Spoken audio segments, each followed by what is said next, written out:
முன்வைக்கப்பட்டிருக்கின்றது. இந்திய தேசிய காங்கிரஸ் கட்சி மட்டும்தான் இந்திய அரசியல் தினத்தை நாடு முழுவதும் கொண்டாடி கொண்டிருக்கிறது.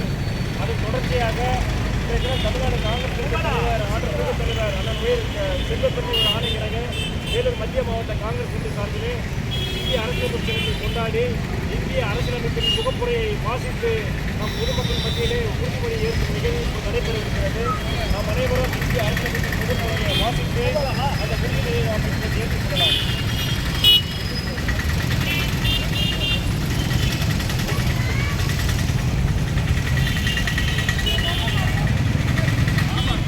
பங்குகள் குறித்தும் தமிழ்நாடு காங்கிரஸ் கமிட்டியுடைய முன்னாள் மாநில பொதுக்குழு உறுப்பினரும் முன்னாள் வேலூர் மாவட்ட காங்கிரஸ் கமிட்டி தலைவருமான வழக்கறிஞர் அண்ணன் மோகன்ராஜ் அவர்கள் உரையாற்றுவார்கள். இன்றைய தினம் இந்திய அரசியலமைப்பு தினம், கான்ஸ்டிடியூஷனல் டே என்று நாம் கொண்டாடி கொண்டிருக்கிறோம்.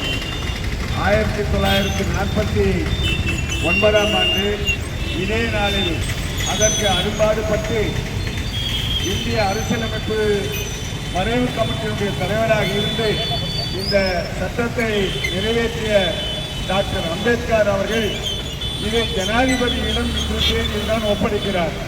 இந்திய அரசியல் நிர்ணய சபை சொன்னதையெல்லாம் குறிப்பிட்டுக் கொண்டு அந்த சபையினுடைய தீர்மானங்களை சட்ட வடிவாக்கி அதை இன்று தினத்திலே தான் அப்போது ஜனாதிபதியாக இருந்த ராஜேந்திர பிரசாத் அவர்களிடத்திலே ஒப்படைக்கிறார்கள். அதுதான் இந்த நவம்பர் 26, 2 மாதங்கள் கழித்து ஜனவரி 26 நாடாளுமன்றம் அதை ஏற்றுக்கொண்டது.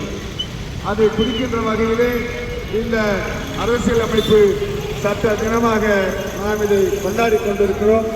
இதனுடைய முக்கியத்துவம் இந்த இன்றைக்கு படிக்க இருக்கிற பிரியாக்கள், இந்த இந்திய தேசமானது இறையாண்மை கொண்டது,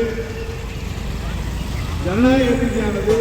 ஒரு திருத்தத்தின் மூலம் இதை மதச்சார்பற்ற நாடு, சோசியலிச நாடு, செக்யூலர் என்ற சோசியலிஸ்ட் என்கிற வார்த்தையை இதிலே உள்ளே கொண்டு வந்தார்கள்.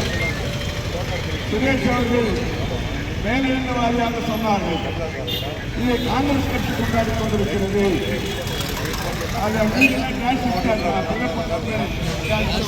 தெரியல 60 ஆண்டு காலமாக ஆட்சியில் இருக்கிற மொழியை கொண்டிருக்கிறவர்களெல்லாம் இதை பற்றி பேச பேச மாட்டாங்க.